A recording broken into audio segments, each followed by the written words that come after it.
Trying your best is probably a phrase you're familiar with, but a new study from York St John University has revealed that searching for perfectionism is dangerous. Perfectionism is sort of a dispositional tendency to demand perfection of yourself and other people, and it can also involve a general feeling that it can be other people or even social institutions kind of expect you to be perfect, and it can be a tricky personality trait or disposition, in the sense that many times people are perfectionists. They don't really want to give it up. They'll say it's energizing and whatnot, though it does have some important consequences.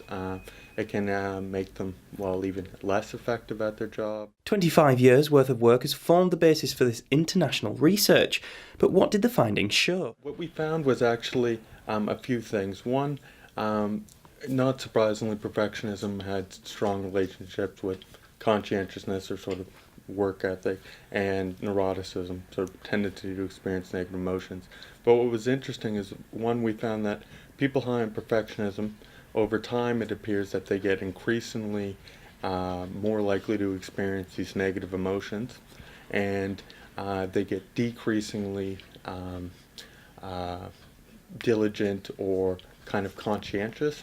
And also we found, though, the good news, though, is that for the typical person who isn't high on perfectionism, their personal standards and I guess general perfectionistic tendencies tends to decline as they age.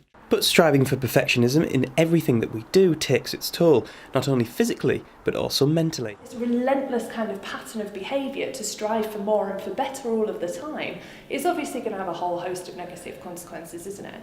You know, we mentioned earlier, it touched on burnout a little bit. Like we see burnout amongst athletes in our education system, in the workplace. You know, these two things are bedfellows, perfectionism and burnout. We see other things as well: physiological stress, psychological stress.